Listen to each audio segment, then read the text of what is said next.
Good morning everybody. ನಿಮಗೆಲ್ಲರಿಗೂ ಮತ್ತೊಂದು English ಕ್ಲಾಸ್ಗೆ ಸ್ವಾಗತ. ಇಷ್ಟಕ್ಕೆ ಮುಂಚೆ ಮಾಡಿರೋ ವಿಡಿಯೋದಲ್ಲಿ ನಾವು ಇಡಿಯಮ್ಸ್ನ ಇಮೇಜಸ್ ಸಹಾಯ ತಗೊಂಡು ಇಮೇಜಸ್ ಹೆಲ್ಪ್ ತಗೊಂಡು ಚೆನ್ನಾಗಿ ಕ್ಲಿಯರಾಗಿ ಕಲ್ತ್ಕೊಂಬಕ್ಕೆ ಟ್ರೈ ಮಾಡಿದ್ದೀವಿ. ಅದು ಫಸ್ಟ್ ವಿಡಿಯೋ. ಇನ್ನೊಂದು 12 ಇಂಪಾರ್ಟೆಂಟ್ ಇಡಿಯಮ್ಸ್ನ ಇವತ್ತಿನ ವಿಡಿಯೋದಲ್ಲಿ ನಾವು ನೋಡೋಣ. In the earlier video we learned 12 idioms with images, and in today's video also we are going to learn 12 more idioms with the help of images once again. I hope you have listened to the earlier video and have remembered all the meanings and how they are used in sentences in examinations. Let us continue from there and learn 12 more important idioms for our coming examinations. Today also we have got 12. The first one again ಸ್ನೇಹಿತರೆ, ಈ video exclusive ಆಗಿ ಕನ್ನಡ ಸ್ಟೂಡೆಂಟ್ಸ್ಗೋಸ್ಕರ ಮಾಡ್ತಾ ಇರೋ video. First idiom ಏನಿದೆ ಇಲ್ಲಿ ಅಂದರೆ a cog in the machine. A cog in the machine ಅಂತ ಇದೆ. ಕಾಗ್ ಅಂದರೆ ಒಂದು ಸಣ್ಣ ಪಾರ್ಟ್, ಸ್ಕ್ರ್ಯೂ ಥರ ಇಂಥದ್ದು. ಸಣ್ಣ ಪಾರ್ಟ್, ನಟ್, ಸ್ಕ್ರ್ಯೂ, ಒಂದು ವೀಲ್ ಥರ ಇರುತ್ತೆ. ಅದನ್ನು ಕಾಗ್ ಅಂತಾರೆ, COG ಅಂತ. ಕಾಗ್ಸ್ ಭಾಳ ಇರ್ತವೆ ಒಂದು ಮೆಷಿನ್ನಲ್ಲಿ. ಮೆಷಿನ್ ಭಾಳ ದೊಡ್ಡದಲ್ಲ, ಅದರಲ್ಲಿ ಎಲ್ಲ ಚಿಕ್ಕ ಚಿಕ್ಕ ಪಾರ್ಟ್ಸ್ ಎಲ್ಲ ಇರ್ತವೆ. ಅಂತ ಒಂದೊಂದು ಪಾರ್ಟನ್ನ ನಾವು ಎ ಕಾಗ್ ಅಂತ ಕರಿತೀವಿ ಇಂಗ್ಲೀಷ್ನಲ್ಲಿ. ಇಡಿಯಮ್ ಏನಂತ ಇದೆ, a cog in a machine or a cog in the machine ಅಂದರೆ ಮಾಮೂಲಾಗಿ ಒಂದು ಯಂತ್ರದಲ್ಲಿ ಇರೋ ಒಂದು ಸ್ಕ್ರ್ಯೂ ಥರ ವಸ್ತುವು ಅಂತ ಅನ್ಕೋಬೋದು ನಾವು. ಅದು ಮಾಮೂಲು ಮೀನಿಂಗ್. ಇಡಿಯಮ್ಯಾಟಿಕ್ಕಾಗಿ ಅದಕ್ಕೆ ಮೀನಿಂಗ್ ಏನಂದರೆ, ಒಂದು ದೊಡ್ಡ ಆರ್ಗನೈಜೇಷನಲ್ಲಿ, ಅಂದರೆ ಒಂದು college or university or a big organisation, firm, a company, ಅದರಲ್ಲಿ ಕೆಲಸ ಮಾಡೋರು ಇರ್ತಾರಲ್ಲ, ಎಂಪ್ಲಾಯೀಸ್, ಅವರು ಏನು ಆ ಆರ್ಗನೈಜೇಷನ್ಗೆ ಭಾಳ ಮುಖ್ಯವಾದವರೇನು ಅಲ್ಲ. ಇರ್ತಾರೆ, ಕೆಲಸ ಮಾಡ್ತಾ ಇರ್ತಾರೆ, ಸ್ಯಾಲ್ರಿ ತೊಗೊತಾರೆ, ಜೀತ ತೊಗೊತಾರೆ, ಆದರೆ ಅವರು ಭಾಳ ಇಂಪಾರ್ಟೆಂಟ್ ರೋಲ್ ಏನು ಅಲ್ಲಿ ಪ್ಲೇ ಮಾಡೋದಿಲ್ಲ. Their role is very insignificant, or their role is not so important for the organization or in the organization. Such people are called cogs in the machine. The machine will not come to a stop if that cog is not okay. Still it still functions. So the role of a cog in a machine, some cogs, not all cogs, a role of some cogs in the machine is not so vital for the machine. Without them also the machine manages to work. Similarly, in an organization, some people will be there as employees, but their role is not that of a highly important one, ordinary role. ಅದಕ್ಕೆ ನೋಡ್ರಿ meaning ಏನಿದೆ ನೋಡ್ರಿ, a small and insignificant member of an organisation. ಒಂದು ಸಂಸ್ಥೆಯಲ್ಲಿ, ಒಂದು ಕಂಪನಿಯಲ್ಲಿ ಇರೋ ಒಂದು ಎಂಪ್ಲಾಯಿ. ಎಂಥ ಎಂಪ್ಲಾಯಿ ಆತ ಅಂದರೆ, ಯಾರಿಗಾದರೆ ಭಾಳ ಇಂಪಾರ್ಟೆನ್ಸ್ ಇಲ್ಲನೋ ಆ ಸಂಸ್ಥೆಯಲ್ಲಿ ಅಂಥ ಅವ್ರನ್ನ A cog in the machine ಅಂತಾರೆ. ಉದಾಹರಣೆಗೆ ಯಾರನ್ನ ಕೇಳಿದ್ದಾರೆ ಅಂದ್ಕೊಂಡು, ನೀನು ಭಾಳ ಇಂಪಾರ್ಟೆಂಟಾ ನಿಮ್ಮ ಕಾಲೇಜಿನಲ್ಲಿ, ನಿಮ್ಮ ಕಂಪನಿಯಲ್ಲಿ ಅಂದರೆ, no, I am just a cog in the machine. I am just a cog in the machine. ನಾನು ನಮ್ಮ ಸಂಸ್ಥೆಯಲ್ಲಿ ಒಂದು ಸಣ್ಣ ಎಂಪ್ಲಾಯಿ ಅಷ್ಟೇ, ನಾನೇನು ಭಾಳ ದೊಡ್ಡ ಸಿಗ್ನಿಫಿಕೆಂಟ್ ಕೀ ರೋಲ್ ಏನಿಲ್ಲ ನಂದು ಅಂದರೆ ಅಂತ. So he doesn't want to play a cog in the machine ಅಂದರೆ, he doesn't want to be a very small member, insignificant member in the family, or in the organisation. He wants to be very important, he wants to be a very significant role player ಅಂತ ಅರ್ಥ. So a cog in the machine, a small and insignificant member in an organization. ನೋಡ್ರಿ, ಇಡಿಯಮ್ನ ಒಂದು image ನೋಡ್ತಾ ಇರೋದಕ್ಕೋಸ್ಕರ ನಿಮ್ಗೆ ಚೆನ್ನಾಗಿ ನೆನಪಾಗಿರುತ್ತೆ. ಎರಡನೇದು a dime a dozen. A dime a dozen. Dime ಅಂದಾಗ ಒಂದು ಕಾಯಿನ್ ಥರ ಇರುತ್ತೆ, ಕಾಯಿನ್ ಥರ ಇರುತ್ತೆ. ಈ ಕಾಯಿನ್ ಬಗಲಿಗೆ a dozen, a dime a dozen ಅಂದರೆ ಅಂಥವು ಭಾಳ ಇರ್ತವೆ, ಅದೇನು ಭಾಳ ಸ್ಪೆಷಲ್ ಏನಲ್ಲ, ಭಾಳ ಕಾಯಿನ್ಸ್ ಇದ್ದಾಗೆ ಈ ಕಾಯಿನ್ ಕೂಡ ಅಂದರೆ a very common thing. It is not something very special, extraordinary, unique ಅಂಥದ್ದೇನಲ್ಲ. ಉದಾಹರಣೆ ನೋಡ್ರಿ, ಯಾರೋ ಒಬ್ಬಾತ ಒಂದು ಪುಸ್ತಕ ಬರೀತಾನೆ. ನೀವು ಆ ಪುಸ್ತಕನ ಇನ್ನೊಬ್ಬ ಫ್ರೆಂಡ್ಗೆ ಹೇಳಿ, ನೀನು ಓದಿದ್ದೀಯಾ ಪುಸ್ತಕ ಅಂದರೆ ನೀವೇನಂತೀರಿ? ಓದಿದ್ದೀನಿ, it is just a dime a dozen. A dime a dozen ಅಂದರೆ ನೋಡಿದ್ದೀನಾಗಲಿ ಪುಸ್ತಕನ, ಅದೇನು ಭಾಳ ಸ್ಪೆಷಲ್ಲಾಗಿ ಏನಿಲ್ಲ, ಮಾಮೂಲು ಪುಸ್ತಕ ಇದ್ದಾಗಿದೆ. Nothing special about the book, nothing unique about the book, it is just an ordinary piece. ಯಾವ ವಿಷಯ ಆದರೆ ಭಾಳ ಪ್ರತ್ಯೇಕವಾಗಿ ಇರೋದಿಲ್ಲನೋ, ನಾರ್ಮಲ್ ಆಗಿರುತ್ತೋ, ಭಾಳ ಸಾಧಾರಣವಾಗಿ ಇರುತ್ತೋ, ಸ್ಪೆಷಲ್ ಆಗೇನು ಇರಲ್ಲೋ ಅಂಥವುದನ್ನೆಲ್ಲರನ್ನ ಕೂಡ, ಎಲ್ಲರನ್ನ ಮನುಷ್ಯರಿಗಲ್ಲ, ಎಲ್ಲದನ್ನ ಕೂಡ you can call a dime a dozen. ಎಲ್ಲ ಕಡೆ ಕಾಣಿಸ್ತಾ ಇರ್ತದೆ, ಅದೇನು ಒಂದು ಕಡೆನೇ ಸಿಗೋದಲ್ಲ. It is common, something that is common everywhere is a dime a dozen. This novel is just a dime a dozen. There are many novels like this ಅಂತ. Meanings ಏನು ಬರುತ್ತೀನಿ? Very common, nothing special, nothing extraordinary, not extraordinary, not unique or ubiquitous. ಇದು ಭಾಳ important exams ಕೂಡ ವೊಕ್ಯಾಬುಲರಿಗೆ. ಯುಬಿಕ್ವಿಟಸ್ ಅಂದರೆ ಎಲ್ಲ ಕಡೆ ಕಾಣಿಸ್ತಾ ಇರೋ ಒಂದು ವಿಷಯ. ಇದಕ್ಕೆ ಒಳ್ಳೆಯ ಎಕ್ಸಾಂಪಲ್ ಅಂದರೆ ಇವಾಗ ನಾವೆಲ್ಲ ಸಫರ್ ಆಗ್ತಾ ಇದ್ದೀವಲ್ಲ, COVID-19 virus. You can say ಏನಂತ, COVID-19 ವೈರಸ್ ಟುಡೇ ಈಸ್ ಯುಬಿಕ್ವಿಟಸ್ ಅಂದರೆ ಎಲ್ಲ ದೇಶಗಳಲ್ಲಿ ಕೂಡ ಇದು ಕಾಣಿಸ್ತಾ ಇದೆ. Every country is affected by and large with this virus. Something that is seen, something that is common everywhere is called a ubiquitous thing. Corruption is a ubiquitous thing in many countries.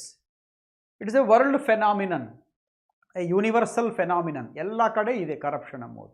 ಸ್ವಲ್ಪ ಕಡೆ ಜಾಸ್ತಿ, ಸ್ವಲ್ಪ ಕಡೆ ಕಮ್ಮಿ ಇರ್ಬೋದಾಗಿ, ಎಲ್ಲ ಕಡೆ ಮಾತ್ರ ಸ್ವಲ್ಪ ಜಾಸ್ತಿನೂ ಇದೆ ಅಲ್ಲ. ಅದಕ್ಕೋಸ್ಕರ corruption is a ubiquitous problem. Terrorism is a ubiquitous problem. ಹಾಗಾನೆ COVID-19 virus is a ubiquitous thing or a contagious disease or a pandemic. ಅದಕ್ಕೆ ನೋಡಿ ಇದನ್ನು ಪ್ಯಾಂಡಮಿಕ್ ಅಂತಾರೆ.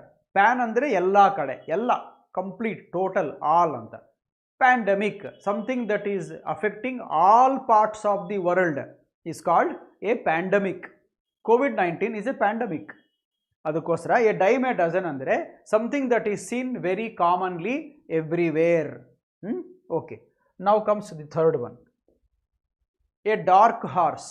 ನೋಡ್ರಿ, ಹಾರ್ಸ್ ಅಂದರೆ ಕುದುರೆ, ಡಾರ್ಕ್ ಅಂದರೆ ಕಪ್ಪಾಗಿರೋದು, ಕತ್ತಲಾಗಿರೋದು. ಕತ್ತಲು ಕೂಡ ಬರುತ್ತೆ, ಕತ್ತಲು ಇರೋದು ಡಾರ್ಕ್ ಅನ್ಬೋದು. ಡಾರ್ಕ್ ಕಲರ್ ಇದ್ದರೆ ಕೂಡ, ಕಪ್ಪನೇ ಬಣ್ಣ ಇದ್ದರೆ ಕೂಡ ಡಾರ್ಕ್ ಅಂತ, ಡಾರ್ಕ್ ಸ್ಕಿನ್ ಅಂತಾರೆ. Africans will have, most Tamilians will have dark skin. ಕೆಂಪಗೆ ಬೆಳ್ಳಗಿದ್ದರೆ ವೈಟ್ ಸ್ಕಿನ್, ರೆಡ್ ಸ್ಕಿನ್ ಅನ್ನಕೂಡದು, ನಾವು ಅನ್ಕೂಡದಾಗಿ ಫೇರ್ ಸ್ಕಿನ್ ಅಂತ ಅನ್ಬೇಕು, ಆರ್ ಫೇರ್ ಕಾಂಪ್ಲೆಕ್ಷನ್ ಅಂತ ಅನ್ಬೇಕು. ಅಷ್ಟೇ ಆಗಲಿ red skin, white skin, brown skin ಅಂತ ಅನ್ಕೂಡದು. ಡಾರ್ಕ್ ಸ್ಕಿನ್, ಫೇರ್ ಸ್ಕಿನ್ ಅಷ್ಟೇ. ರೈಟ್ ದೆನ್ ನೋಡ್ರಿ, ಇದು ಎ ಡಾರ್ಕ್ ಹಾರ್ಸ್ ಅಂತಾರೆ. ಇದು ಥರ್ಡ್ನೋ ಇಡಿಯಮ್.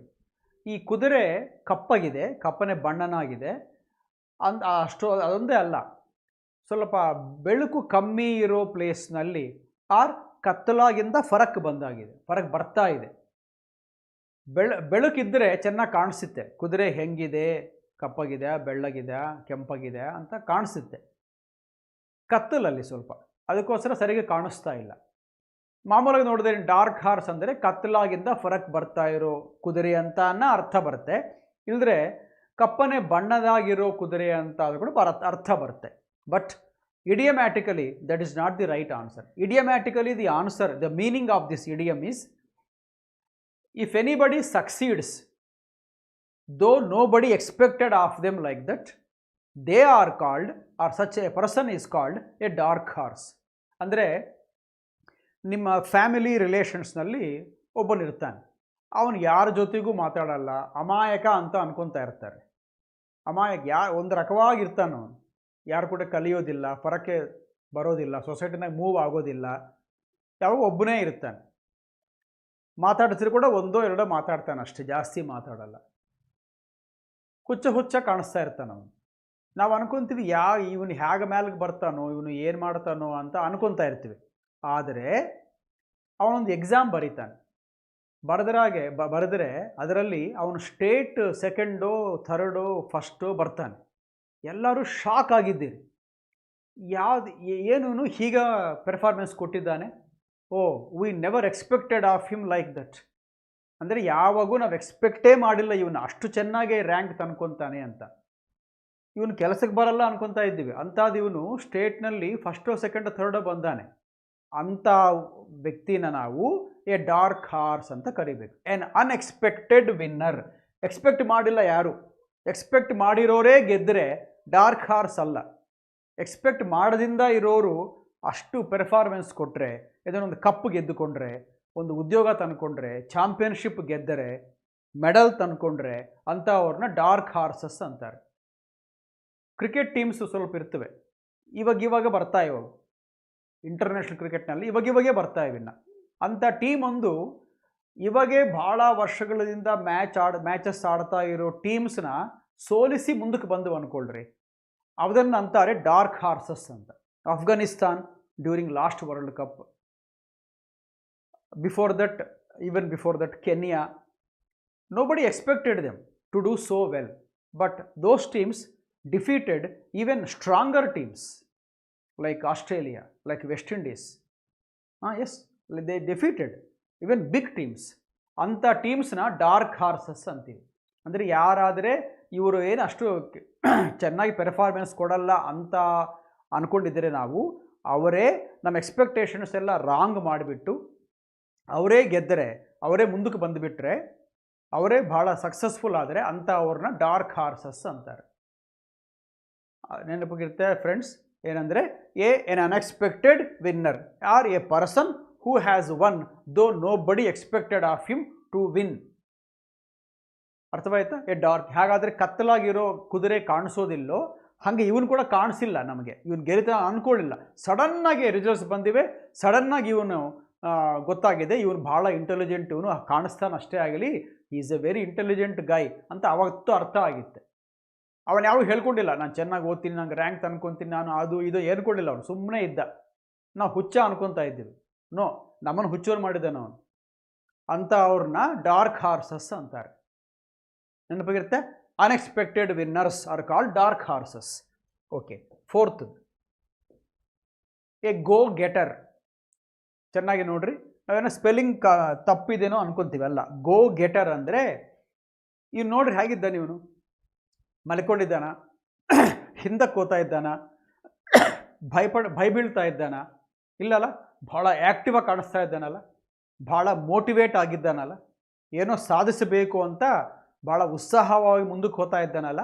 ಎಸ್, ಅದೇ ರೀಸನ್, ಅದೇ ಮೀನಿಂಗ್ ಕೂಡ. ಏನಂದರೆ ಯಾರಾದರೆ ಭಾಳ ಮೋಟಿವೇಟೆಡ್ ಆಗಿ ಕೆಲಸ ಮಾಡ್ತಾ ಇರ್ತಾರೋ, ಯಾರಾದರೆ ಚೆನ್ನಾಗಿ ಇನ್ಸ್ಪೈರ್ ಆಗಿ ಕೆಲಸ ಮಾಡ್ತಾ ಇರ್ತಾರೋ ಅಂತ ಅವ್ರನ್ನ ಎ ಗೋ ಗೆಟರ್ ಅಂತ ಅಂತೀವಿ. ಸ್ವಲ್ಪ ಜನಕ್ಕೆ ಏನೋ ಕೆಲಸ ಹೇಳಿದರೆ ನಂಗೆ ಕೈಲಾಗಲ್ಲ, ನಂಗೆ ಗೊತ್ತಿಲ್ಲ ಏನು, ನನಗೆ ಭಯ ಅಂತ ಇರ್ತಾರೆ. ಸ್ವಲ್ಪ ಜನ ನಾನು ಮಾಡ್ತೀನಿ ಅಂತಾರೆ, ನಾನು ಹೋಗ್ತೀನಿ, ನಾನು ಸಾಧಿಸ್ಕೊಂಬರ್ತೀನಿ, ನಾನು ಮಾಡ್ಕೊಂಬರ್ತೀನಿ, ನೀವು ಚಿಂತೆ ಪಡಬೇಡ್ರಿ ಅಂತ ಇರ್ತಾರೆ. Such people are go getters. They go get things done. ಹೋಗ್ತಾರೆ, ಸಾಧಿಸ್ಕೊಂಡು ಬರ್ತಾರೆ ಅಂತ ಅವರು ಗೋ ಗೆಟ್. ಎಲ್ಲನೂ ಆಗಲಿ, it may be in police department, it may be in some industries, it may be in some colleges, factories. ಮನೆಯಲ್ಲಿ ಕೂಡ ಒಂದು ಕೆಲಸ ತಂದೆ ಹೇಳಿದ್ರೆ, ಒಬ್ಬ ಮಗ ಏನು ನನ್ನ ಕೈಲಾಗಲ್ಲ, ನಂಗೆ ಯಾರೂ ಗೊತ್ತಿಲ್ಲ, ಅಲ್ಲಿ ಭಾಷೆ ಬೇರೆದು, ನಾನು ಯಾವತ್ತೂ ಹೋಗಿಲ್ಲ ಆ ಊರಿಗೆ ಅಂತ ಇವನು ಸ್ವಲ್ಪ ಹಿಂದೇಟು ಆಗ್ತಾನೆ. ಅವನ ತಮ್ಮನೋ ಇನ್ನೊಬ್ರು ಏನೋ ಇರ್ತಾನೆ, ಅವನಂತಾನೆ ನಾನು ಹೋಗ್ತೀನಿ, ನಾನು ಮಾಡ್ಕೊಂಬರ್ತೀನಿ ಅಂತಾನೆ. ಅವನಷ್ಟಕ್ಕೆ ಅವನೇ ಇನ್ಸ್ಪೈರ್ ಆಗಿದ್ದಾನೆ, ಅವನಷ್ಟಕ್ಕೆ ಅವನೇ ಮೋಟಿವೇಟ್ ಆಗಿದ್ದಾನೆ, ಹೋಗಿದ್ದಾನೆ, ಕೆಲಸ ಮಾಡ್ಕೊಂಡಿದ್ದಾನೆ, ಬಂದಿದ್ದಾನೆ ಕೂಡ. Such a fellow is a go getter. ನೆನಪಿಗಿರುತ್ತೆ, ಎ ಹೈಲಿ ಮೋಟಿವೇಟೆಡ್ ಪರ್ಸನ್. ಚೆನ್ನಾಗಿ ಪ್ರೇರಣೆ ಅವನು ತೊಗೊಂಡಿದ್ದಾನೆ. ನಾನು ಮಾಡಬೇಕಿದ್ದನ್ನು ಅಂತ ಒಂದು ಏಮ್ ಇದೆ, ಒಂದು ಗೋಲ್ ಇದೆ ಅವನ ಹತ್ರ. ಅದಕ್ಕೋಸ್ಕರ he is very active, he is dynamic, he is very fast forward. So always be a go getter in your career. Also in other areas of life be a go getter. Never be a no sayer. No sayer ಅಂದರೆ ಯಾವಾಗೂ no no no ಅಮ್ಮೋನು, ಅವನು no Seir, ಇವರು ಗೋ getter. Clear? ಎರಡು opposite ಅವು. ಇನ್ನೊಂದು ಮಾತು ಸ್ನೇಹಿತರೆ, ನೀವು ಯಾವಾಗನ್ನ ಗೋ ಅನ್ನೋ ವರ್ಬನ್ನ ಯೂಸ್ ಮಾಡೋ ಕಾಲಕ್ಕೆ ನಿಂಗೇನೋ ಒಂದು ನೀರು, ಒಂದು ಗ್ಲಾಸ್ ನೀರು ಬೇಕು, go and get me a glass of water ಅಂತ ಅಮ್ಮೋ ಕೆಲಸ ಇಲ್ಲ. Go and get me a pen, go and get me some vegetables ಅಂತ ಏನು ಅಮ್ಮೋ ಕೆಲಸ ಇಲ್ಲ. Go get a glass of water, and ಬೇಕಿಲ್ಲ. Go get a glass of water, go get a piece of paper, go get a cup of coffee, ಅಷ್ಟೇ. Go and ಅಮ್ಮೋ ಕೆಲಸ ಇಲ್ಲ. ಇನ್ನೊಂದು ಮಾತು, ಭಾಳ ಜನ go and fetch me a cup of coffee ಅಂತ ಇರ್ತಾರಲ್ಲ, ಅನ್ಕೊಡೋದು. Go and fetch me a piece of paper, go and fetch me a newspaper. Go and fetch ಅನ್ಬೇಡ್ರಿ ಯಾವಾಗೂ. ಯಾಕಂದರೆ ಫೆಚ್ ಅಂದ್ರೇ ಗೋ ಅಂಡ್ ಬ್ರಿಂಗ್ ಅಂತ ಅರ್ಥ. ಮತ್ತೆ ಇನ್ನೊಂದು ಸಾರಿ ಗೋ ಯಾಕೆ, ಅವಾಗೇನಾಗಿತ್ತು ಗೊತ್ತಾ, ಗೋ ಅಂಡ್ ಬ್ರಿಂಗ್ ಅಂತ ಅಂದಾಗಿರುತ್ತೆ. ಅನ್ಬೇಡ್ರಿ, ಒಂದು ಗೋ ಇವಾಗೇ ಇದೆಲ್ಲ, ಫೆಚ್ನಲ್ಲೇ ಗೋ ಇದೆ, ಅದಕ್ಕೋಸ್ಕರ ಇನ್ನೊಂದು ಗೋ ಬೇಕಲ್ಲ. Just say fetch me a glass of water. Fetch, FETCH, fetch me a glass of water ಅಂತ ಕರೀರಿ, ಅಷ್ಟೇ ಆಗಲಿ. ಗೋ ಅಂಡ್ ಫೆಚ್ ಅನ್ಬೇಡ್ರಿ. ಇದ್ರೆ ಗೋ ಗೆಟ್ ಅಂಡ್ ಬೇಡ, go get a glass of water. ಇವನು is a go getter, he goes and gets things done also. ಅದಕ್ಕೋಸ್ಕರ is a go getter, highly inspired individual, highly motivated fellow. ನಾವು 5 A going concern. Spelling ನೋಡ್ರಿ ಜಾಗ್ರತವಾಗಿ. Going ಇದಾಗಲಿ, growing ಅಂತ ಇಲ್ಲ. Growing ಬೇರೆ, going ಬೇರೆ. ಇದು ಬೇರೆ ಮೀನಿಂಗ್, ಇದು ಬೇರೆ ಮೀನಿಂಗ್. ಏನಿದು ಗೋಯಿಂಗ್ ಕನ್ಸರ್ನ್.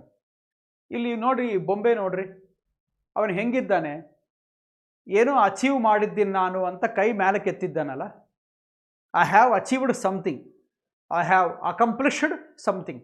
ನಾನು ಏನೋ ಒಂದು ಸಾಧಿಸಿದ್ದೀನಿ, ನಾನು ಯಾವುದೋ ಒಂದು ಕೆಲಸ ಚೆನ್ನಾಗಿ ಸಕ್ಸಸ್ಫುಲ್ಲಾಗಿ ಪೂರ್ತಿ ಮಾಡಿದ್ದೀನಿ ಅಂತ ಅವನು ಸಂತೋಷವಾಗಿ ಕೈ ಎತ್ತಿದ್ದಾನೆ. ನಾವು ನೋಡ್ತಾ ಇರ್ತೀವಲ್ಲ, ಎಲೆಕ್ಷನ್ಸಲ್ಲಿ ಗೆಲ್ಲಿತಾರೆ, ಕ್ರಿಕೆಟ್ ಮ್ಯಾಚಸಲ್ಲಿ ಗೆಲ್ಲಿತಾರೆ, ಅವಾಗ ವಿನ್ನರ್ಸ್ ಹೆಂಗೆ ನೋಡಿಸ್ತಾರೆ, ಕೆಳಗೆ ಬೊಗ್ಗಿರ್ತಾರ? ಇಲ್ಲಲ್ಲ, ಕೈ ಮೇಲಕ್ಕೆ ಎತ್ತಿರ್ತಾರೆ, ಯಾಹೂ ಅಂತ ಇರ್ತಾರೆ.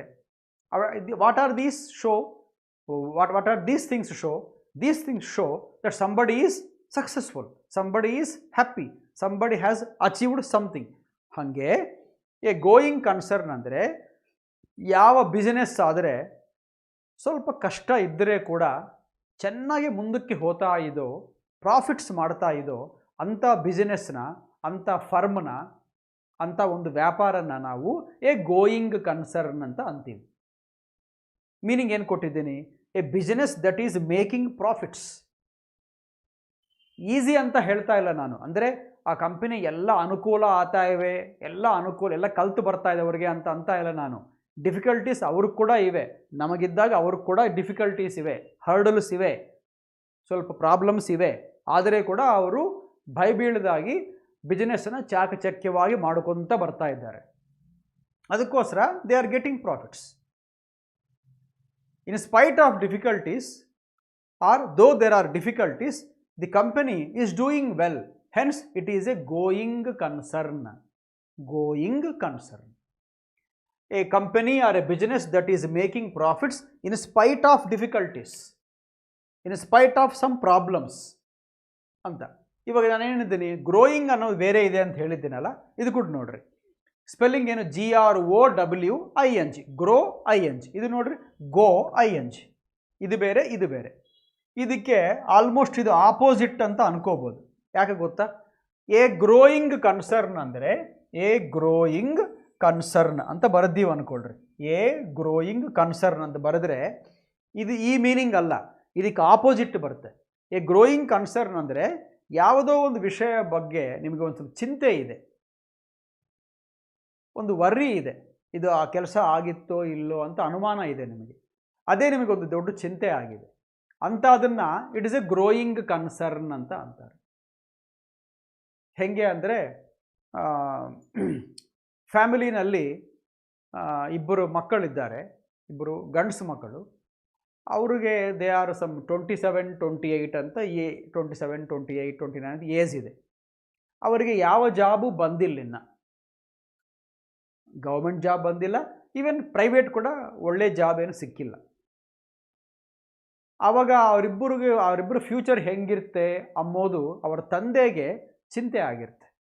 ಅಂದರೆ ಅವ್ರ ತಂದೆ ತಾಯಿಗೆ ಚಿಂತೆ ಇರುತ್ತೆ, ಇವರಿಬ್ಬರಿಗೆ ಜಾಬ್ ಬಂದಿಲ್ಲಲ್ಲ, ಇವ್ರ ಫ್ರೆಂಡ್ಸ್ ಎಲ್ಲರಿಗೂ ಜಾಬ್ ಬಂದುಬಿಟ್ಟಿದೆ, ಇವರಿಬ್ಬರಿಗೂ ಬಂದಿಲ್ಲ. ಇನ್ನು ಇವ್ರಿಗಂತೆ ಕಮ್ಮಿ ವಯಸ್ಸಿರೋರು ಕೂಡ ಬಳಗದಲ್ಲಿ ಬಂದಿದೆ ಜಾಬ್ಸ್, ಒಳ್ಳೆ ಜಾಬ್ಸ್ ಮಾಡ್ತಾ ಇದ್ದಾರೆ, ಇವ್ರಿಗೆ ಬಂದಿಲ್ಲ. ಇವ್ರು ಏನಾಗ್ತಾರೋ ಏನೋ ಬರೋ ಫ್ಯೂಚರ್ನಲ್ಲಿ ಅಂತ ತಂದೆ ತಾಯಿಗೆ ತಪ್ಪದಾಗಿ ಆ ಹುಡುಗರ ಮೇಲೆ ಚಿಂತೆ ಇರುತ್ತೆ. It is A growing concern for the parents because the two boys have not yet got jobs though they are now reaching their 30s. ಅಂದರೆ ಏನು, ಹತ್ರ 30 ವರ್ಷ ಬರ್ತಾ ಇದ್ದರೆ ಕೂಡ ಇಬ್ಬರು ಗಂಡಸು ಮಕ್ಕಳಿಗೂ ಜಾಬ್ಸ್ ಬಂದಿಲ್ಲ. ಅದೇ ಅವರ ತಂದೆ ತಾಯಿಗೆ ದೊಡ್ಡ ಚಿಂತೆ ಆಗ್ತಾ ಇದೆ, ಆ ಚಿಂತೆ ದಿನ ದಿನಕ್ಕೂ ಬೆಳೀತಾ ಇದೆ. It is a growing concern. Corona virus or COVID-19 ಕಮ್ಮಿ ಆಗ್ತಾ ಇಲ್ಲ. It is a growing concern for all governments. It is a growing concern for all governments in the country or for all governments all over the world. ಚಿಂತೆ ಜಾಸ್ತಿ ಆಗ್ತಾ ಇದೆ, ಇನ್ನು ಏನಾಗಿತ್ತು, ಇನ್ನು ಎಷ್ಟು ಜನ ಸಾಯ್ತಾರೋ, ಇನ್ನು ಎಷ್ಟು ಖರ್ಚಾಗಿತ್ತು ಅಂತ ಗೌರ್ಮೆಂಟ್ಸ್ಗೆ ಭಯ ಆಗ್ತಾ ಇರುತ್ತೆ. ಎಕಾನಮಿ ದೆಬ್ಬೆ ತಿನ್ನಿದೆ, ಆಲ್ಮೋಸ್ಟ್ ಕೊಲ್ಯಾಪ್ಸ್ಡ್. ನಮ್ಮ ದೇಶ ಸ್ವಲ್ಪ ಮೇಲೆ ಅನ್ಕೋಬೋದು, ಬೇರೆ ದೇಶಗಳಾದರೆ ದೇ ಆರ್ ವರ್ಸ್ಟ್ ಹಿಟ್. ಅದೆಲ್ಲ that is all growing concern ಅಂತ ಅನ್ಬೋದು. ರೈಟ್, ಇದೇನು ಪಾಸಿಟಿವ್, ಇದು ಸ್ವಲ್ಪ ನೆಗೆಟಿವ್ ಮೀನಿಂಗ್. ಎರಡು ಇಂಪಾರ್ಟೆಂಟ್, ಎರಡು ಇಡಿಯಮ್ಸೆ. ನಾವು comes next one, A good turn. ಸ್ವಲ್ಪ ನೋಡಿದ್ರೆ ಅರ್ಥ ಆಗುತ್ತೆ, ಗುಡ್ ಅಂತ ಅಂದಿರೋದಕ್ಕೋಸ್ಕರ ಇದೇನೋ ಒಳ್ಳೇದು ಪಾಸಿಟಿವ್ ವಿಷಯ ಆಗಿರುತ್ತಲ್ಲ, ಕರೆಕ್ಟೇ, ಪಾಸಿಟಿವೇ. ಬೊಂಬೆ ಕೂಡ ನೋಡ್ರಿ, ಏನಿದೆ, ಒಬ್ಬ ಚಿಕ್ಕ ಮಗುವನ್ನು ಕಾರ್ನಲ್ಲಿ ಕೂಡಿಸಿ ಹಿಂದೆ ಇನ್ನೊಬ್ಬನು ಅದನ್ನು ಪುಷ್ ಮಾಡ್ತಾ ಇದ್ದಾನೆ. ಅಂದರೆ ಇವನು ಪುಷ್ ಮಾಡ್ದಾ ಹೋದರೆ ಇದು ಮುಂದಕ್ಕೆ ಹೋಗೋದಿಲ್ಲ. ಅಂದರೆ ಇವನಿಗೆ ಸ್ವಲ್ಪ ಹೆಲ್ಪ್ ಮಾಡ್ತಾ ಇದ್ದಾನಲ್ಲ, this fellow, this kid is helping another kid. Without this kids help, this vehicle, this small beautiful vehicle cannot move forward in the snow. ಅದೆಲ್ಲ ಸ್ವಲ್ಪ ಸ್ನೋ ಇದೆ, ಅದರಲ್ಲಿ ಈಸಿಯಾಗೆ ಹೋಗೋದು ಕಷ್ಟ, ಅದು ಈಸಿಯಾಗಿ ಹೋಗೋಗಿಲ್ಲ. Somebody should push from behind. ಹಾಗೆ ಯಾರನ್ನ ನಮಗೆ ಒಂದು ಸಹಾಯ ಮಾಡಿದ್ದಾರೆ ಅಂದ್ಕೊಳ್ರಿ, ಆ ಸಹಾಯ ಕಾರಣವಾಗಿ ನಾವು ಅಂದ್ಕೊಂಡಿದ್ದು ರೀಚ್ ಆಗಿದ್ದೀವಿ ಅಂದ್ಕೊಂಡ್ರಿ, ಅದನ್ನು they have done a good turn to us ಅಂತ ಅಂತಾರೆ. ಅಂದರೆ they have done some favour, they have done some help, they have given us some help ಅಂತ ಅರ್ಥ. ನೋಡ್ರಿ, doing something beneficial to someone. Beneficial ಅಂದರೆ useful, beneficent ಅಂದರೆ ಇವಾಗ FI ಇದೆಯಲ್ಲ, FI ಆದಮೇಲೆ CENT ಅಂತ ಇದ್ದರೆ BENE, FICENT ಇದ್ದರೆ ಬೆನಿಫಿಷಿಯಂಟ್ ಅಂದರೆ ಕೈಂಡ್, KIND, ಜನರಸ್, ಫ್ರೆಂಡ್ಲಿ ಅಂತ ಅರ್ಥ. ಬೆನಿಫಿಷಿಯಂಟ್ ಅಂದರೆ. ಬೆನಿಫಿಷಿಯಲ್ ಅಂದರೆ ಉಪಯೋಗ ಆಗೋದು, ಒಂದು ಪ್ರಯೋಜನ ಇರುತ್ತೆ. ಬೆಳಿಗ್ಗೆ ಹೊತ್ತು ವಾಕಿಂಗ್ ಮಾಡಿದ್ರೆ it's beneficial to our health. Yoga ಮಾಡಿದ್ರೆ ಬೆನಿಫಿಷಿಯಲ್ ಟು ಅವರ್ ಹೆಲ್ತ್. ಒಳ್ಳೆಯ ಆಹಾರ ತೊಗೊಂಡ್ರೆ ಫರಗಲ್ದಾಗಿ ಮನೆಯಲ್ಲೇ ತಿಂತಾ ಇದ್ದರೆ ಬೆನಿಫಿಷಿಯಲ್ ಟು ಹೆಲ್ತ್ ಅಲ್ಲ. ವೆಜಿಟೇಬಲ್ಸ್ ಚೆನ್ನಾಗಿ ತಿಂತಾ ಇದ್ದರೆ, ಎಸ್ಪೆಷಲಿ ಬಾಯ್ಲ್ ಮಾಡಿದಾಗೆ ತಿಂತಾ ಇದ್ದರೆ ಇಟ್ಸ್ ಬೆನಿಫಿಷಿಯಲ್ ಟು ಹೆಲ್ತ್. ಹಾಗೆ ಬೆನಿಫಿಷಿಯಲ್ ಅಂದರೆ useful, doing some help, doing some favour. So whenever you do something like a help to others, you have done a good turn. You have done a good turn. My friend has done a good turn and I am always thankful to him. ನಮ್ಮ friend ನನಗೆ ಸ್ವಲ್ಪ ಒಳ್ಳೆ ಸಹಾಯ ಮಾಡಿದ್ದಾನೆ, ಅದಕ್ಕೋಸ್ಕರ I can't forget him. My teacher has done a good turn. I will never forget his help or advice. A good turn ಅಂದರೆ doing something good to others, doing something beneficial to others. ಇನ್ನೊಂದು grammar point ಸ್ನೇಹಿತರೆ, beneficial ಬಂದರೆ ಬಗಲಿ ಯಾವಾಗೂ ಟೂನೇ ಬರುತ್ತೆ. Beneficial to, for ಅಲ್ಲ, beneficial to. Right. Now comes seventh one, a red rag to a bull. A red rag to a bull. ನೋಡ್ರಿ, bull ಅಂದರೆ ಒಂದು ಎತ್ತು, ಭಾಳ ಸಿಟ್ಟಿ ಮೇಲೆ ಇದೆ ನೋಡ್ರಿ, ಅದು ಎತ್ತು. Axe, bull. ರೆಡ್ ಅಂದರೆ ಕೆಂಪದು, ರ್ಯಾಗ್ ಅಂದರೆ ಒಂದು ಬಟ್ಟೆ, ಪೀಸ್ ಆಫ್ ಕ್ಲಾತ್, ಕರ್ಚೀಫ್ ಥರ, ಒಂದು ಟವಲ್ ಥರ ಇದ್ದರೆ ಅದನ್ನು ರೆಡ್ ರ್ಯಾಗ್ ಅಂತ ಅಂತಾರೆ. ರ್ಯಾಗ್ ಅಂದರೆ ಪೀಸ್ ಆಫ್ ಕ್ಲೋತ್. ನಿಮಗೆ ಗೊತ್ತು, ಎತ್ತುಗಳಿಗೆ ಕೆಂಪು ಕಲರ್ ಒಂದು ವಸ್ತ್ರ ನೋಡಿಸಿದ್ರೆ, ಒಂದು ಕ್ಲಾತ್ ನೋಡಿಸಿದ್ರೆ ಅವಕ್ಕೆ ಸಿಟ್ಟು ಬರುತ್ತೆ. ಅವು ಸ್ವಲ್ಪ ಪ್ರವೋಕ್ ಆಗಿರ್ತವೆ, ಇನ್ಸೈಟ್ ಆಗಿ ಮ್ಯಾಲಕ್ಕೆ ಬರ್ತವೆ, ಕುಮ್ಮಾಕ ಬರ್ತವೆ, ಹಾಗೆ ಕುಮ್ಮುಗಳಿಂದ ಮ್ಯಾಲಕ್ಕೆ ಬರ್ತವೆ. ಅಂದರೆ ಅರ್ಥ ಏನು? ಯಾವ ಮಾತು ಮಾತಾಡಿದರೆ, ಯಾವ ವಸ್ತುವು ನೋಡಿಸಿದ್ರೆ ಸ್ವಲ್ಪ ಜನಕ್ಕೆ ಸಿಟ್ಟು ತಡೆಯೋಕ್ಕಾಗೋದಿಲ್ಲೋ, ಸಿಟ್ಟು ಬಂದುಬಿಡುತ್ತೋ ಅವ್ರಿಗೆ, ಅಂತಾದ್ರನ್ನ a red rag to a bull ಅಂತ ಅಂತಾರೆ. ಹೆಂಗಾದರೆ ರೆಡ್ ಟವಲ್ನ, ರೆಡ್ ಕ್ಲೋತ್ನ ಎತ್ತುಗೆ ನೋಡಿಸಿದ್ರೆ ಅದಕ್ಕೆ ಒಂದು ಸಿಟ್ಟು ಬಂದುಬಿಟ್ಟು ಮ್ಯಾಲಕ್ಕೆ ಬಂದುಬಿಡ್ತೋ, ದಾಡಿ ಅಂತಾರಲ್ಲ, ಅದನ್ನು ಮಾಡೋಕ್ಕೆ ಬ್ಯಾನ್ಗೆ ಬರುತ್ತೋ, ಅಟ್ಯಾಕ್ ಮಾಡಿತ್ತೋ ನಮ್ಮನ್ನು, ಅಂತಾಗೆ ನಾವು ಯಾವನ್ನೋ ಒಂದು ವರ್ಡ್ ಯೂಸ್ ಮಾಡಿ, ಒಂದು ಮಾತು ಹೇಳಿ, ಒಂದು ವಾಕ್ಯ ಹೇಳಿ, ಇಲ್ಲದ್ರೆ ಯಾವುದೋ ಒಂದು ವಸ್ತುವು ನೋಡಿಸಿ ಒಬ್ಬರಿಗೆ ಸಿಟ್ಟು ಬರೋ ಹಾಗೆ ಮಾಡಿದರೆ it is showing a red rag to bull, red rag to a bull. So showing an object or a word. ಈ ವರ್ಡ್ ಬದಲು ಎಕ್ಸಾಮ್ಸ್ನಲ್ಲಿ ನಿಮಗೆ ಅಟ್ಟರೆನ್ಸ್ ಅಂತ ಕೂಡ ಅಂದಿರ್ಬೋದು. ಅಟ್ರೆನ್ಸ್ ಅಂದರೆ ಕೂಡ ಅಟ್ಟರ್ ಮಾಡಿರೋದು ಅಂದರೆ ವರ್ಡ್, ಹೇಳಿರೋ ಮಾತನ್ನ ಅಟ್ರೆನ್ಸ್ ಅಂತಾರೆ. ಯಾವ ಮಾತು ಹೇಳಿದ್ದಕ್ಕೆ ಕಾರಣವಾಗಿ ಅವ್ರಿಗೆ ಸಿಟ್ಟು ಬಂದಿದೋ that is the red rag, and they are like bull. The bull is provoked because of this red colour cloth. Right. So don't show a red rag to a bull ಅಂದರೆ don't irritate your boss, don't irritate somebody by doing something which they don't like. Right. Now comes eighth one, a sight for sore eyes. Sore ಅನ್ನೋ spelling ನೋಡ್ರಿ, ಒಂದು ಮೂರುವೆ ಸೋರ್ ಅಮ್ಮವು, SORE, SOAR, SOUR. ಇನ್ನೊಂದು ನಿಮಗೆ ಗೊತ್ತು, SURE, sure ಅಮ್ಮದು. SORE ಅಂದರೆ ಇದೆ, SORE ಅಂದರೆ ಏನಂದರೆ ಸ್ವಲ್ಪ ಪೇಯ್ನ್ ಆಗ್ತಾ ಇದ್ದರೆ ಕಣ್ಣಿಗೆ, ಕಣ್ಣಕ್ಕೆ ಬಿದ್ದು ಪೇಯ್ನ್ ಆಗ್ತಾ ಇದ್ದರೆ, ಇದು ನೀರು ಸುರಿತಾ ಇದ್ದರೆ ಕಣ್ಣು ಸ್ವಲ್ಪ ಒತ್ತುಕೊಂಡಾಗಿರುತ್ತೆ, ಸರಿ ನೋಡೋದಕ್ಕಾಗಲ್ಲ, ನೋವಿರುತ್ತೆ.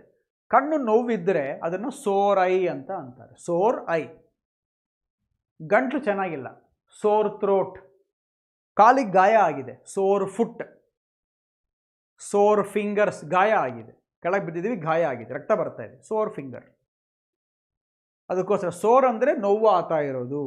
ಸೋರ್ ಐಸ್ ಅಂದರೆ ಇಲ್ಲಿ ಕಣ್ಣಿಗೆ ಏನು ಒಳ್ಳೆಯದು ಕಾಣಿಸ್ತಾ ಇಲ್ಲ, ಅದಕ್ಕೋಸ್ಕರ ಒಂದು ರಕವಾಗಿದ್ದೀವಿ, ಅನೀಸಿಯಾಗಿದ್ದೀವಿ. ಅಂಥ ಟೈಮ್ನಲ್ಲಿ ಭಾಳ ಸಂತೋಷ ಆಗೋ ಒಂದು ದೃಶ್ಯ ನೋಡಿದ್ದೀವಿ ಅಂದ್ಕೊಳ್ರಿ. ಇಲ್ಲದ್ರೆ ನೀವೊಂದು ಕಡೆ ಕೆಲಸ ಮಾಡ್ತಾಯಿದ್ದೀರಿ, ಅದೆಲ್ಲರೂ ಹೊಸವರೇ, ಯಾರು ಗೊತ್ತಿರೋರೇ ಇಲ್ಲ, ನಿಮಗೆ ಭಾಳ ಇಬ್ಬಂದಿ, ಅನ್ಕಂಫರ್ಟಬಲ್ ಆಗಿದ್ದೀರಿ, ಭಾಷೆ ಗೊತ್ತಿಲ್ಲ, ಮನುಷ್ಯರು ಗೊತ್ತಿಲ್ಲ, ಯಾರೂ ಫ್ರೆಂಡ್ಸ್ ಇಲ್ಲ ಅಲ್ಲಿ ಆ ಊರಲ್ಲಿ. ಅಲ್ಲಿಗೆ ಹೋಗಿ ಜಾಬ್ ಮಾಡ್ತಾ ಇದ್ದೀರಿ, ನೀವು ಯಾಕನ್ನ ಬಂದಿನ ಇಲ್ಲಿಗೆ ಅನ್ಕೊತಾ ಇರ್ತೀರಿ. ಅಂಥ ಟೈಮ್ನಲ್ಲಿ ನಿಮ್ಮ ಬಳಗ ನಿಮ್ಮ ಕ್ಲೋಸ್ ಫ್ರೆಂಡ್ ಒಬ್ಬನು ಆ ಊರಿನಲ್ಲಿ ನಿಮ್ಗೆ ಕಾಣಿಸಿದ್ದಾನೆ ಅಂದ್ಕೊಳ್ರಿ. ಅವನು ಕಾಣಿಸ್ತೂಲೇ ನಿಮಗೆ ಭಾಳ ಸಂತೋಷ ಆಗಿತ್ತಲ್ಲ, ಆವಾಗ ನೀವು ಅನ್ಬೋದು ಹಿಸ್ ಪ್ರೆಸೆನ್ಸ್ ದೇರ್. ಅವನು ಬರೋಷ್ಟೊತ್ತಿಗೆ ನನಗೆ I felt as if it was a sight for the sore eyes. ಅಬ್ಬಾ, ಎಷ್ಟು ದಿನ ಆಯಿತು ನಮ್ಮೂರನ್ನ ನೋಡ್ದ ಅಂತ. ಬೇರೆ ಕಡೆಗೆ ಹೋಗಿದ್ದೀರಿ, ಅವರೆಲ್ಲರೂ ಬೇರೆ ಲ್ಯಾಂಗ್ವೇಜ್ ಮಾತಾಡ್ತಾರೆ, ಕನ್ನಡ ಬರೋದೇ ಇಲ್ಲ ಅವರಿಗೆ, ಬೇರೆ ಲ್ಯಾಂಗ್ವೇಜ್ ಮಾಡ್ತಾರೆ. ನಿಮಗೆ ಕನ್ನಡ ಚೆನ್ನಾಗಿ ಬರುತ್ತೆ, ಕನ್ನಡದೇ ಭಾಳ ಇಷ್ಟ, ಅವ್ರು ಮಾತಾಡೋದೇ ಇಲ್ಲ ಕನ್ನಡ, ನಿಮಗೆ ಭಾಳ ಬೇಜಾರಾಗ್ಬಿಡ್ತು. ಒಂದು ದಿವಸ ಹೀಗಿದ್ದರೆ ಹೋಟೆಲ್ನಲ್ಲಿ ಇದ್ದರೆ ನೀವು ಅಲ್ಲಿ ಬಂದು ಒಬ್ಬನು ಕನ್ನಡದಲ್ಲಿ ಮಾತಾಡಿದ್ದಾನೆ, ನಿಮಗೆ ಭಾಳ ಸಂತೋಷ ಆಗಿಬಿಟ್ಟಿದೆ. ಹಿಂದೆಲ್ಲ ಕೇಳ್ತೀರಿ, ನೀವು ಕನ್ನಡನಾ ಅಂತ ಕೇಳ್ತೀರಿ, ನೀವು ಕರ್ನಾಟಕದಿಂದ ಬಂದಿರಾ ಅಂತ ಕೇಳ್ತೀರಿ. ಹೌದು ರೀ, ನಾನು ಕರ್ನಾಟಕನೇ ಅಂದರೆ ಅಬ್ಬಾ ತುಂಬ ಸಂತೋಷ ಆಯ್ತಪ್ಪ ನೋಡಿ ಅಂತೀವಲ್ಲ. ಅಷ್ಟುವರೆಗೂ ಎಲ್ಲರೂ ಅಂಥವ್ರನ್ನೇ ನೋಡಿ ಅಂಥವ್ರದ್ದು ಡೀಲ್ ಮಾಡಿ ಮಾಡಿ ಬೇಜಾರಾಗಿಬಿಟ್ಟಿದ್ರೆ ಅಂಥ ಟೈಮ್ನಲ್ಲಿ ನಿಮ್ಮವನು ಯಾರು ಕಾಣಿಸಿದ್ರೆ ನಮಗೆ ಹೆಂಗಾಗಿತ್ತು ಸಂತೋಷ ಹಾಗೆ. Sight to a sore eye or a sight for sore eyes ಅಂದರೆ a person or a thing that one is pleased to see. ಇದು ಅರ್ಥ ಏನಂದರೆ ಹ್ಯಾಪಿ. ಪ್ಲೀಸ್ಡ್ ಅಂದರೆ happy. You are very happy to see that man because you have been waiting for somebody who you know. They are not there. Suddenly one appeared. Then you are happy. A sight for sore eyes. ಮಕ್ಕಳು ಬಹಳ ದೂರ ಇರ್ತಾರೆ, ಫಾರಿನ್ನಲ್ಲಿ ಇರ್ತಾರೆ, ಬೇರೆ ಬಹಳ ದೂರದಲ್ಲಿ ಇರ್ತಾರೆ. 2 ವರ್ಷ ಆಯಿತು ನೋಡಿದಾಗೆ ಅಂತ ಅವರು ಇಂಡಿಯಾಗೆ ಬಂದಾರೆ. ಅವರ ತಂದೆ ತಾಯಿನ ಅವ್ವ ತಾತನ ನೋಡ್ತಲೇ ಇವ್ರಿಗೆಲ್ಲರಿಗೂ ಸಂತೋಷ ಆಗಿತ್ತಲ್ಲ. ಬಿಕಾಸ್ ಅವ್ರು ದೂರ 2 ವರ್ಷ ಮನೆಯಲ್ಲೇ ಬಂದಿಲ್ಲ, ಅದು ಫೋನಲ್ಲಿ ಮಾತಾಡ್ತಾ ಇದ್ದರು, ನೋಡ್ಕೊತಾ ಇದ್ದರು ಸ್ಕೈಪ್ನಲ್ಲಿ ಅಷ್ಟೇ. ಮನುಷ್ಯರು ಯಾವಾಗೂ ಫಿಸಿಕಲಾಗಿ ಇಲ್ಲಿ ಕಾಣಿಸಿರಲಿಲ್ಲ ಅಂತ ಬಂದಾರ ಅಂದ್ಕೊಳ್ರಿ. ತಂದೆ ತಾಯಿಗೆ, ದೊಡ್ಡವ್ರಿಗೆ, ಮುದುಕರಿಗೆ ಎಲ್ಲರಿಗೂ it is a sight for their sore eyes. They are very happy to see you there. ಹಾಗೆ ಯಾವುದನ್ನು ಒಂದು ಪರ್ಸನ್ ಆಗಲಿ ಒಂದು ವಸ್ತುವಾಗಲಿ it is a sight for the sore eyes. ಹೆಣ್ಮಕ್ಳಿಗೆ ಈ ಗೋಲ್ಡು ನೆಕ್ಲೆಸಸ್ಸು ಇಂಥವು ನೋಡಿದ್ರೆ ಭಾಳ ಸಂತೋಷ ಆಗುತ್ತೆ. ಸೀರೆಗಳು, ರಕರಕಾಲ ಸ್ಯಾರೀಸ್ ನೋಡಿದಾಗ, ಆರ್ನಮೆಂಟ್ಸ್ ನೋಡಿದಾಗ ಹೆಣ್ಮಕ್ಳಿಗೆ ಭಾಳ ಸಂತೋಷ ಆಗಿತ್ತಲ್ಲ. It is a sight for their sore eyes, things that make them happy. Okay, ಅದಕ್ಕೆ ನೋಡ್ರಿ ಇಲ್ಲಿ ಇದನ್ನು ನೋಡ್ತಲೇ ಇವಳು ಭಾಳ ಸಂತೋಷ ಪಟ್ಟಿದ್ದಾಳೆ. ಇವಳು ಭಾಳ ಸಂತೋಷ ಪಟ್ಟಿದ್ದಾಳೆ. It is a sight for her sore eyes, something that makes us happy when we see. Next comes the 9th one. At the end of one's tether. At the end of, ಒಂದು ನಿಮಿಷ ಸ್ನೇಹಿತರೆ, at the end of one's tether. Tether ಅಂದರೆ ಅರ್ಥ ಬಂದು rope, ROPE, ಹಗ್ಗ. At the end of one's tether ಅಂದರೆ ನೋಡ್ರಿ, ಇದನ್ನು ಎಳಿತಾ ಇದ್ದಾರಲ್ಲ, 2 ಕಡೆ ಎಳಿತಾ ಇದ್ದಾರೆ. ಅದನ್ನು ಏನಾಗಿದೆ, ಎಲ್ಲ ಆಲ್ಮೋಸ್ಟ್ ಕಟ್ಟಾಗಿದೆ, ಸ್ವಲ್ಪ ತಟ್ಟುಕೊಂಡಿದೆ ಅಷ್ಟೇ, ಸ್ವಲ್ಪ ಒಂದು ಸಣ್ಣ ದಾರ ತಟ್ಕೊಂಡಿದೆ, ಅದು ಕೂಡ ಹೋಗಿತ್ತೆ. ಹಾಗೆ at the end of one's tether ಅಂದರೆ ಇನ್ನು ಸ್ವಲ್ಪತ್ತಿದ್ದರೆ ಅದಕ್ಕೆ ಸ್ಟ್ರೆಂಗ್ತ್ ಎಲ್ಲ ಹೋಗಿಬಿಡುತ್ತೆ. ಇದಕ್ಕೆ ಸ್ಟ್ರೆಂಗ್ತ್ ಹೋಗಿಬಿಡುತ್ತೆ ಇನ್ನು matter of A few seconds. ಇನ್ನು ಸ್ವಲ್ಪ ಎಳೆದ್ರೆ ಆಗೋಯ್ತು. ಹಾಗೆ when we lose all strength and have no hope or no patience, it is that things are at the end of their tether. Problem ಇದು ಆಗೋಗಿದೆ ಏನು ಕತೆ, ನಾವಿನ್ನು ಸಾಲ್ವ್ ಮಾಡೋಕ್ಕಾಗೋದಿಲ್ಲ, ಇದು ಟೂ ಮಚ್ ಆಗಿಬಿಟ್ಟಿದೆ, ಇದನ್ನು ನಾವು ಸಾಲ್ವ್ ಕಂಟ್ರೋಲ್ ಮಾಡೋಕ್ಕೆ ಆಗೋದಿಲ್ಲ ಅಂತ ಸಿಚುವೇಷನಲ್ಲಿ at the end of one's tether. I tried to solve the problem, but I felt that it was already at the end of its tether. I tried to solve a problem, but I came to know, or I felt that it was already at the end of its tether. ಅಂದರೆ last ಸ್ಟೇಜ್ನಲ್ಲಿ ಇದೆ, ಅದಕ್ಕಿನ್ನ strength ಇಲ್ಲ, ನಿಂತ್ಕೊಂಬೋದಿಲ್ಲ, ಹೋಗಿತ್ತದು ಹಾಗೆ. So when you have no strength, no stamina to survive, when you have no hope or no patience to survive, then some problem is at the end of its tether. Tether ಅಂದರೆ rope. Okay, next comes the 10th one. A taste of your own medicine. A taste of your own medicine ಅಂದರೆ ಏನಂದರೆ, ನಾವು ಇನ್ನೊಂದು idiom ಇದೆ ನೋಡಿ, tit for that ಅಂತ ಅದೇ ಇದು. ಟಿಟ್ ಫಾರ್ ಟ್ಯಾಟ್ ಅಂದರೆ ಯಾರನ್ನ ನಿಮಗೆ ಮೋಸ ಮಾಡಿದರೆ ಒಂದು ಸಾರಿ, ನೀವು ಅದನ್ನು ನೆನಪಿನಲ್ಲಿ ಇಟ್ಟುಕೊಂಡು ಇನ್ನೊಂದು ಸಾರಿ ನಿಮ್ಗೆ ಚಾನ್ಸ್ ಬಂದಾಗ ಅವನಿಗೆ ಹಾಗೇ ಮೋಸ ಮಾಡಿದ್ದೀರ ಅಂದ್ಕೊಳ್ರಿ ಇನ್ನೊಂದು ಸಾರಿ, ಅದನ್ನು you have given him the taste of his own medicine. ಒಬ್ಬ ನಿಮಗೆ ಮೋಸ ಮಾಡಿದ್ದಾನೆ, ನೀವು ಭಾಳ ಬಾಧೆ ಬಿದ್ದಿದ್ದೀರಿ, you are very hurt, you are waiting for your chance, your turn has come one day. ಅವಾಗ ಅವನ್ನ ಹಾಗೇ ಮೋಸ ಮಾಡಿದ್ದೀರಿ. ಅವಾಗ ಅವನು ಅಂತಾನೆ, ಏನೋ ಇಷ್ಟು ಮೋಸ ಮಾಡಿದ್ದೀನಿ ನೀನು ಅಂದರೆ ಅವಾಗ ನೀವೇನಂತೀವಿ, it is the taste of your own medicine. ನೆನಪಿಗಿದೆ, ಲಾಸ್ಟ್ ಟೈಮು ನೀನು ನನ್ನ ಹಿಂಗೆ ಮೋಸ ಮಾಡಿದ್ದೀಯಲ್ಲ, ಇವಾಗ ನನ್ನ ಚಾನ್ಸ್ ಬಂದಿದೆ, ನಾನು ನಿನ್ನ ಮಾಡಿದ್ದೆ, ಆಗೋಗಿದೆ, ಸೆಟಲ್ ಸ್ಕೋರ್ಸ್. ತೆಲುಗುನಲ್ಲಿ ಇದನ್ನು ಚೆಲ್ಲುಕು ಚೆಲ್ಲು ಅಂತೀವಿ. ನೀನು ಹೆಂಗೆ ಮಾಡಿದ್ಯೋ ನನಗೆ, ನಾನು ನಿಂಗೆ ಹಂಗೆ ಮಾಡಿದ್ದೆ, ಆಗೋಯ್ತು. So whenever you do something to others, unpleasant things, because somebody else have done it same thing to you.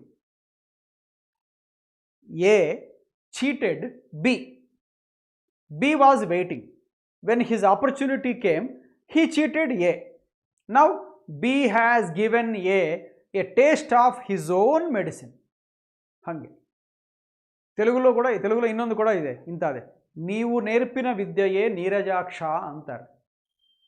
ಅಂದರೆ ನೀನೇ ಕಲ್ತಿದ್ದೆ, ನನಗೆ ನೀನೇ ನಾನು ಕಳಿಸ್ಕೊಟ್ಟಿದ್ದೆ ಇಂಥ ಮಾಡೋದು, ನಾನು ನಿಂಗೆ ಮಾಡಿದ್ದೀನಿ, ಆಗೋಯ್ತು. ಹಾಗೆ ಅದಕ್ಕೋಸ್ಕರ if anybody brings you unpleasant memories, experiences to you, you suffered them. But when your chance came, you gave them the same unpleasant experiences to them also. Then it is the taste of their own medicine. Clear? A queer fish. Fish ಅಂದರೆ ಚೇಪೆ, ಮಚಲಿ ಹಿಂದಿನಲ್ಲಿ, ಉರ್ದುನಲ್ಲಿ. Queer ಅಂದರೆ strange, strange or unusual. ಇದು normal ಆಗಿಲ್ಲ, ಒಂದು ರಕವಾಗಿ ಭಿನ್ನವಾಗಿ ಇದೆ. ಇದು ನೋಡ್ರಿ, ಇವ್ರು ನೋಡಿಸ್ತಾ ಇದ್ದಾನೆ, ಹುಡುಗಿಗೆ ಚೇಪೆ ನೋಡಿಸ್ತಾ ಇದ್ದಾನೆ. ಈ ಚೇಪೆ ಮಾಮೂಲು ಚೇಪೆ ಇದ್ದಾಗಿದೆ, ಇಲ್ಲಲ್ಲ, ಒಂದು ರಕವಾಗಿದೆ ನೋಡ್ರಿ, ಸ್ಪೆಷಲ್ಲಾಗಿ ಕಾಣಿಸ್ತಾ ಇದೆಯಲ್ಲ, ಸ್ಪೆಷಲ್ಲಾಗಿ ಕಾಣಿಸ್ತಾ ಇದೆ. ಅದಕ್ಕೋಸ್ಕರ ಎ ಕ್ವೀರ್ ಫಿಶ್ ಅಂದರೆ a strange or unusual person. ಸ್ವಲ್ಪ ಜನ ಫ್ರೆಂಡ್ಸ್ ನಮ್ಗೆ ಅರ್ಥ ಆಗೋದಿಲ್ಲ, ಅವ್ರ ಬಿಹೇವಿಯರು, ಅವರ ಮಾತು, ಅವರ ಡ್ರೆಸ್ಗೆ ನಮ್ಗೆ ಅರ್ಥನೇ ಆಗೋದಿಲ್ಲ. ಸ್ವಲ್ಪ ಅವ್ರು ಭಿನ್ನವಾಗಿ ಕಾಣಿಸ್ತಾ ಇರ್ತಾನೆ, ಎಲ್ಲಿ ಅಡ್ಜಸ್ಟ್ ಆಗಲ್ಲ. ಅಂಥವನ್ನ ಏನಂತಾರೆ? A queer fish. My cousin is a queer fish. He doesn't fit in any company or any group. ಭಾಳ ಎಕ್ಸ್ಟ್ರಾಡಿನರಿ ಅಂತ ಅಲ್ಲ, ಅವನ ಮನಸ್ತತ್ವನೇ ಡಿಫ್ರೆಂಟ್ ಆಗಿರುತ್ತೆ, ಅವನು ಎಲ್ಲಿ ಅಡ್ಜಸ್ಟ್ ಆಗೋದಿಲ್ಲ ಫ್ರೆಂಡ್ಸ್ ಜೊತೆಗೆ. ಅಂಥವನ್ನ ಕ್ವೀರ್ ಫಿಶ್ ಅಂತಾರೆ. ನೋಡೋದಕ್ಕೂ ಹಾಗೆ ಇರ್ತಾನೆ, ಅಡ್ಜಸ್ಟ್ ಕೂಡ ಆಗೋದಿಲ್ಲ. This fellow is a queer fish, a strange person, an unusual person, a person who is not normal ಕೂಡ ಅನ್ಬೋದು. ಲಾಸ್ಟ್ ಇಡಿಯಮ್ ಸ್ನೇಹಿತರೆ, 12th one, a leap in the dark. Leap ಅಂದರೆ ಧುಮುಕೋದು ಮುಂದಕ್ಕೆ, ಅದಕ್ಕೆ ಲೀಪ್ ಮಾಡುತ್ತಲ್ಲ ಲೆಪರ್ಡ್ ಅಂತ. ಲೆಪರ್ಡ್ ಅಂದರೆ ಹುಲಿ, ಟೈಗರ್, ಎ ಬಿಗ್ ಟೈಗರ್, ಪೆದ್ದ ಪುಲಿ ತೆಲುಗಿನಲ್ಲಿ ಅಂತೀವಿ ನೋಡ್ರಿ. ಹಾಗೆ ಟೈಗರ್ ಅಂದರೆ ಲೆಪರ್ಡ್ ಕೂಡ ಅನ್ಬೋದು. Leopard, tiger synonyms. ಲೀಪ್ ಮಾಡೋದು ಲೆಪರ್ಡ್. ಅದಕ್ಕೋಸ್ಕರ ಲೀಪ್ ಅಂದರೆ ಮುಂದಕ್ಕೆ ಧುಮುಕೋದು. ಸರಿ, ಬೆಳಕಿದೆ, ಕಾಣಿಸ್ತಾ ಇದೆ ಅಲ್ಲಿ ಏನಿದು ಅಂತ, ಮುಂದಕ್ಕೆ ಧುಮುಕಿದ್ರೆ ಕೂಡ ಏನಾಗೋದಿಲ್ಲ. ಆದರೆ ಡಾರ್ಕ್ ಆಗಿತ್ತು ಅಂದ್ಕೊಳ್ರಿ, ಏನೂ ಕಾಣಿಸ್ತಾ ಇಲ್ಲ, ಅಲ್ಲಿ ಏನಿದೋ ಕಾಣಿಸ್ತಾ ಇಲ್ಲ. ನೀವು ಜಂಪ್ ಮಾಡಿದ್ರೆ, ಅಲ್ಲಿ ಗ್ರೌಂಡ್ ಇದ್ದರೆ ಪರವಾಗಿಲ್ಲ, ಗುಣಿ ಇದ್ದರೆ, ಅದೊಂದು ವ್ಯಾಲಿ ಆದರೆ, ಅಲ್ಲೊಂದು ಹಾವಿದ್ದರೆ, ಅಲ್ಲೊಂದು ಸಿಂಹನೋ ಹುಲಿನೋ ಇದ್ದರೆ ಕತ್ತಲಾಗಿ, ಅಲ್ಲೇನೋ ಚೇಳೋ ಏನನ್ನ ಇದ್ದರೆ, ಏನಿಲ್ಲ, ಅಲ್ಲಿ ದೊಡ್ಡ ಗುಣಿ ಇದೆ ಅಂದರೆ ಮುಳ್ಳಿವೆ, ಅದ್ರ ಮ್ಯಾಗೆ ಜಂಪ್ ಮಾಡಿದ್ರೆ ನೀವು ಎಷ್ಟು ಬಾಧೆ ಆಗಿತ್ತೆ, ಎಷ್ಟು ನೋವಾಗಿತ್ತಲ್ಲ. ಅದಕ್ಕೋಸ್ಕರ a leap in the dark ಅಂದರೆ ನಾನಿವಾಗ ಜಂಪ್ ಮಾಡಿದ್ರೆ ಎಲ್ಲಿಗೆ ಹೋಗ್ತೀನಿ, ನಾನು ಎಲ್ಲಿ ಬೀಳ್ತೀನಿ ಅಂತ ಗೊತ್ತಿಲ್ಲ, ಆದರೆ ಕೂಡ ಜಂಪ್ ಮಾಡ್ತಾ ಇದ್ದರೆ it is called a leap in the dark. ಅಂದರೆ ಏನು? ಎ ಬ್ರೇವ್ ಸ್ಟೆಪ್, ಧೈರ್ಯವಾಗಿ ಸ್ಟೆಪ್ ತಗೊಂಡಿದ್ದಾನೆ, ಆದರೆ ಅದು ಎಲ್ಲಿಗೆ ದಾರಿ ತೆಗಿತ್ತೋ ಅವನಿಗೆ ಗೊತ್ತಿಲ್ಲ. he is not aware of the consequences. Consequences ಅಂದರೆ ಇಟ್ಸ್ ರಿಸಲ್ಟ್, ಇಟ್ಸ್ ಔಟ್ಕಮ್. ಒಂದು ಕೆಲಸ ಮಾಡಿದ್ರೆ ಇದು ರಿಸಲ್ಟ್ ಬರುತ್ತೆ ಅಂತ ಗೊತ್ತಿದ್ದರೆ ನಾವು ಮಾಡ್ಬೋದು, ಇದು ಬಿಟ್ಬಿಡ್ಬೋದು. ಆದರೆ ನಾವು ಮಾಡೋ ಕೆಲಸಕ್ಕೆ ಕಾನ್ಸಿಕ್ವೆನ್ಸಸ್, ರಿಸಲ್ಟ್ಸ್ ಹೆಂಗಿರ್ತೋ ನಮಗೆ ಗೊತ್ತಿಲ್ಲ ಅಂದ್ಕೊಳ್ರಿ, ಆದರೆ ಕೂಡ ನಾವು ಮಾಡೋಕ್ಕೆ ಹೋದರೆ it is a leap in the dark. Is it wise to take a leap in the dark ಅಂದರೆ not always wise. If you are lucky, nothing happens. Otherwise, 99 times out of 100, a leap in the dark is not safe. It may be brave, but it is not safe. Right? ಅದಕ್ಕೋಸ್ಕರ ಕತ್ತಲಲ್ಲಿ ನಾವು ಎಲ್ಲಿಗೆ jump ಮಾಡ್ತೀವೋ, ಎಲ್ಲಿ ಬೀಳ್ತೀವೋ ಗೊತ್ತಿಲ್ಲ, ಆದರೆ ಕೂಡ ಧುಮುಕಿದ್ರೆ ಮುಂದಕ್ಕೆ, ಅದನ್ನು ಲೀಪ್ ಇನ್ ದ ಡಾರ್ಕ್ ಅಂತಾರೆ. ಇಲ್ಲಿ ನೋಡ್ರಿ, ಎ ಡೇರಿಂಗ್ ಸ್ಟೆಪ್ ಅಂದರೆ brave step. Whose consequences are unpredictable or not known. Predictable ಅಂದರೆ ಗೊತ್ತಿರ್ತವೆ ಹಿಂಗಾಗಿತ್ತು, ಅನ್ಪ್ರೆಡಿಕ್ಟಬಲ್ ಹೇಳೋಕ್ಕಾಗೋದಿಲ್ಲ. ಅದಕ್ಕೋಸ್ಕರ a leap in the dark is always uncertain. You don't know what happens after the jump is taken. So these are 12 of the important idioms that are often seen in the question papers. ಪೇಪರ್ಸ್ನಲ್ಲಿ ಭಾಳ ಸಾರಿ ಕಾಣಿಸ್ತಾ ಇರ್ತವೆ ಈ ಇಡಿಯಮ್ಸು. ಇನ್ನು ಇವೆ 24 ಕಲ್ತಿದ್ದೀವಿ, ಮೊನ್ನೆ 12, ಇವತ್ತೊಂದು 12, 24 ಇನ್ನೂ ಇವೆ. ಟೈಮ್ ಬಂದಾಗ ನಾನು ಹೇಳ್ತಾ ಇರ್ತೀನಿ ಮಧ್ಯ ಮಧ್ಯ. ಅದಕ್ಕೋಸ್ಕರ ಈ ಎರಡು ವೀಡಿಯೋಸ್ ನೋಡಿರಿ, 24 ಚೆನ್ನಾಗಿ ಕಲ್ತ್ಕೊಂಡಿರ್ರಿ. ಇನ್ನೊಂದು ಸಾರಿ ಇನ್ನೊಂದು ವಿಡಿಯೋ ಮಾಡಿದಾಗ ನಿಮಗೆ ಇನ್ನು ಸ್ವಲ್ಪ ಇಡಿಯಮ್ಸ್ ನಿಮಗೆ ಹೇಳ್ತೀನಿ. ಅಷ್ಟವರೆಗೂ I wish all of you a very pleasant time.